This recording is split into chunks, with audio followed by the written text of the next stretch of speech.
You want a bite? I'm on a diet, but thank you. You're kidding, right? You look great. Very fit. You can always be thinner. Look better. Thank you for joining me. It's the Mikey Likes You podcast. Let's get going. I want to talk to you about stuff that actually moves the needle, right? And I use that, this is a played out terminology, moves the needle. But the main problem I see with modern fitness culture, right, is that there's so much information coming your way that it's impossible to filter it out. It's like if you had a liver that was dealing with information instead of booze, your liver's too small to deal with the amount of booze that's coming down your gullet, meaning your filter for the information that comes your way with nutrition and fitness, it's way too small to deal with all this information. There's no way you could filter out the meaningful stuff from the useless nonsense that's guided towards selling you books and selling you programs and selling you online courses and all this nonsense, right? So, look, let's just get down to brass tacks. When it comes to changing the way your body looks, you have to train.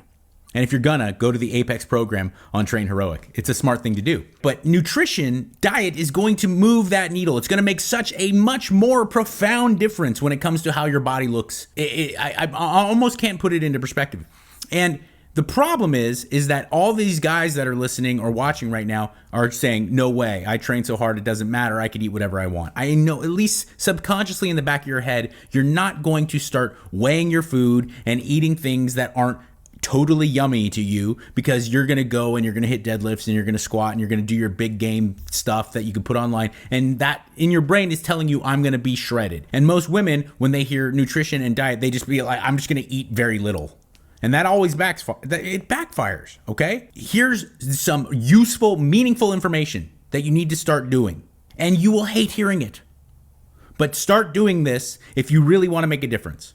Here we go. Number 1, get a food scale and a food tracking app. Weigh your food, calculate how much you're eating. It doesn't have to be forever. In fact, I don't recommend that it is. But you have to have a relationship with how much food is going in your throat. You can say, I'm eating cleaner, I've been dieting. No, you haven't. You haven't been doing it. You can't do it consistently unless you have a complete idea of what's going in your body, how much, and how much you need, and how much overboard you can occasionally go, or sometimes often go. It sucks. I read a book a long time ago called Zen Jiu-Jitsu. It's about, he's a normal guy, and he really changed his jiu-jitsu game and got a lot better in a short period of time. And one of the tips he gave, he said, it sounds stupid, but keep a journal. You will go and you will train, and sometimes you will say, wow, what a great session it was today. Coach taught me so much stuff, and the academy was really vibing, great energy. And then 3 hours later, you're like, oh wait, what did we do?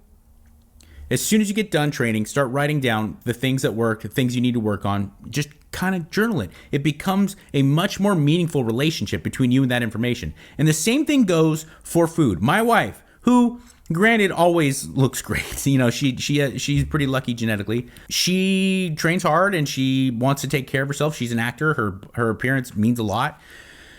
In the last 2 to 3 weeks, she's made more gains, more progress than she has in such a long period of time. Why? Because she finally broke down. She got herself a tracking app and she started weighing her food. A lot of times I would weigh it for her and cook it for her. Yes, that makes it easier. But nonetheless, I mean, she's going through the process. She really is doing the work. And it's been amazing watching how meaningful the difference is.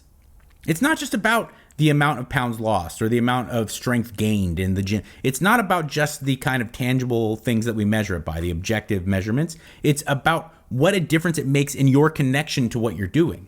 Because if you just say, like, I'm going to take the bun off my burgers, and I'm going to go to this local deli and get a salad instead of going to a fast food place and getting a burger, there's no real understanding of what you're doing. Make it objective. Make it meaningful. And above and beyond those objective measures, you're creating a real relationship, a tangible, meaningful relationship between you and the food that you're eating. Okay? So step 1, start tracking. There's apps now. It's so much easier. When I got into bodybuilding in 99, 2000, it was so much harder to actually carry around a book of all these different foods and all the different amounts of calories and protein that they had and stuff. And then I had to measure it, and then write it down in a notebook, and then do the math myself. And I'm me. Math was crap. I'm not an engineer. But now there's apps, man, and they're good, and they're mostly free. You can pay for like the upgraded service, but all the big apps, the ones that I would recommend, I use Chronometer. It's a great one. I also recommend MyFitnessPal. It's very simple. There's a lot out there. Lane Norton has his own. It's called Carbon, which is fantastic. There's a lot of tracking apps, and they're all usually free to use. Okay, you can pay for the premium upgraded service, but they're all free. Get it? Weigh your food, weigh it dry. I know it sucks. Weighing your food sucks, yes. Not just doing what's convenient all the time and stopping at a fast food place or stopping at Chipotle or stopping at a liquor store to get a bag of nuts and a protein bar or something. I know, it sucks. You get your Tupperware and you start taking your food with you, and you weigh, and you for a couple weeks start getting an idea of how much you're eating, because I guarantee you're eating way more than you think you are, and you're eating way less of the good stuff and way more of the bad stuff. You just are. There's no way you can possibly, especially nowadays when we are so mindless about most of the stuff we do. And I'm not talking shit. I'm not pointing fingers. I'm included in this. With the way technology has developed, with the way smartphones are, with the way we deal with each other, with the way most of our jobs and our occupations are created, right? We're mindlessly doing things most of the time. And eating is right at the top. So go, start tracking, start making a relationship with the food you're putting in your mouth. It makes a huge difference. It is step one. It is the most important thing. And the longer you delay and look for little cheat codes and little this hack diet and this secret that's been in the fitness world and the modeling world, the more and more you push this back and just doing this admittedly crappy stuff to go do the newfangled thing, the longer you're pushing away your desired results. Start weighing your food, start tracking.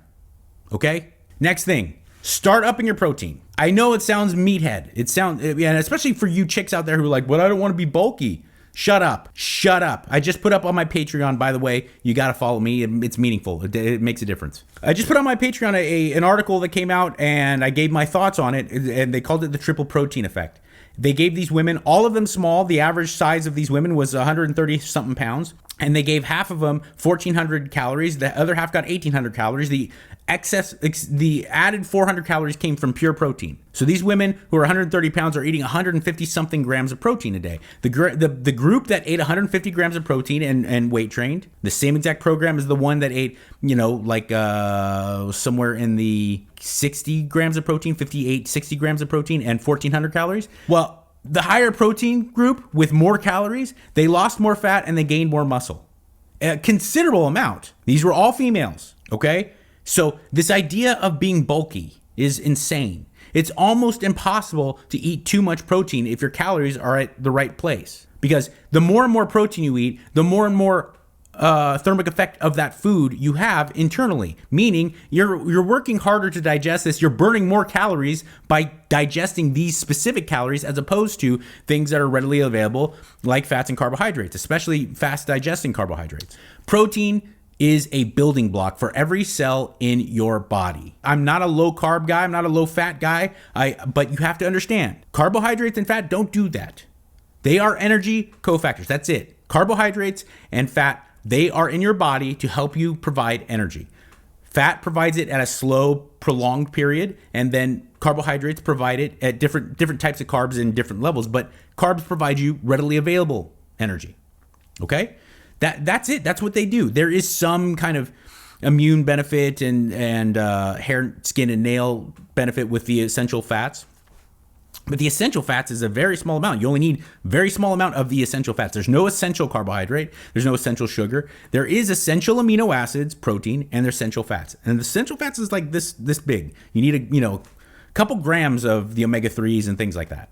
Monounsaturated fats to help with metabolism. Outside of that, dietary fat provides you energy on a long, prolonged, slow fashion. Carbohydrates provide them to you more readily. That's what they do. Protein does everything else. It helps with building muscle. It helps with your metabolism. It helps with your hair, skin, nails, connective tissue, cartilage, your cardiac muscle, not just skeletal muscle, all the different muscle fibers in your body, whether they be cardiac, whether they be respiratory, they're all being aided by this influx of amino acids / protein. Okay. Up your protein. You will be less hungry. I'm working with a friend of mine, living in Hawaii. And he asked nicely to remain nameless, and I absolutely 1,000,000% respect this. But I kind of am like pissed because he's lost 12 pounds. I've been working with him for 3 weeks. He's a big dude. He's a naturally big guy. And he said, admittedly, I've let myself go. Can you help me? I said, of course. I believe 13 pounds in like just under 3 weeks, because we started working at the end of the first week in January. And it's all from just, I put his protein up really high because he's a big dude and he weight trains and he does all the right stuff. I said, get a little bit more active with the slow, kind of not tiring things like walking and slow biking, hiking. Okay. Get more active doing that stuff. Pump iron 3-4 days a week. Here's your program. And then I put his protein sky high and I gave him a calorie set point. He's like just dropping body fat. Some of it's water, sure, but trust me, the results are there. And he's like, yes, at first I thought it was more effort than I could handle. And then once you get a rhythm with tracking and getting the protein and making a priority to get that protein, I'm so much less hungry. Because here's another thing. This is a big deal. Step 1, you're going to start tracking. You're going to weigh your food. You're going to get your Tupperware. You're going to get your food scale. Let's go. You're going to get your tracking app. Next thing you need to understand, it happens, but it's really rare that people overeat and throw their diet away at 10 a.m. They do it at 10 p.m. We all do it. There's something to do evolutionarily. It's outside my pay grade. It is a thing where our circadian rhythm, something, the outrageous cravings and the cravings for crappy stuff happen when the sun is down. When you're trying that period after dinner before you go to bed where you're like, I know I've been good and I've eaten, so I deserve a couple chips. And then you're like, fuck, I've eaten the bag. That's all nighttime snacking. Okay? I understand, sure. Who hasn't crushed too many donuts or cake or whatever in the day? It happens. It's just unbelievably unlikely compared to nighttime eating. Nighttime snacking is so common and it's hard. It's harder for people who are super disciplined and committed like me. It's very hard for me. It's also hard for people who are not putting in any effort at all. It just makes it harder at nighttime. Okay? So don't do another big mistake by eating like a bird when it's easy during the day. You're like, I've let myself go. Look at this fat here.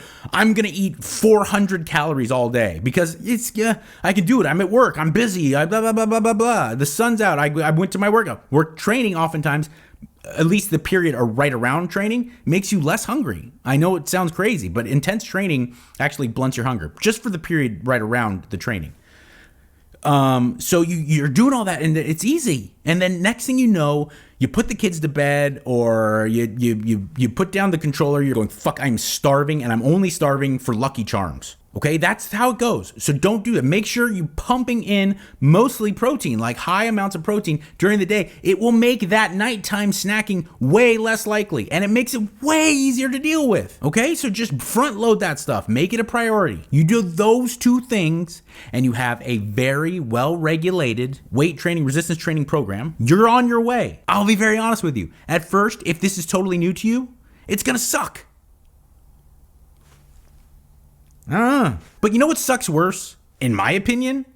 Investing so much time and energy and effort into all these alternative ways of dealing with it that don't work. I have a Patreon. I will put the link in the show notes. You should follow me. I'll help you with all this shit. If you sign up at the top tier, I'll be your man.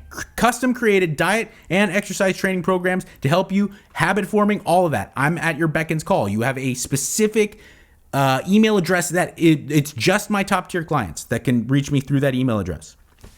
And now that I got that email address and my Patreon back because the account that I used for that got hacked. So either way, I'm back in the game. I have that Patreon. Sign up. You don't have to sign up at the top tier. I just put up information for all the different tiers all the time, and I'm trying. There's going to be a bonus pod. The bonus pod is coming back. Only my Patreon followers get it. And it's where I dig deeper into stuff and get a little bit more geeky about it. And the Apex training program, available exclusively at Train Heroic, is there for you. I put it together myself and I believe in it. Everyone who uses it likes it. No one has said, well, there's this problem. That. No, even people who are jacked, people who are new to weight training, they all love it. So go check it out. I highly recommend it. And Download, like, subscribe to this podcast because, hey, why not? I'd really appreciate it. Thank you. I love you. In this crazy mixed up world that makes you think that nobody cares, remember, I do. Be good.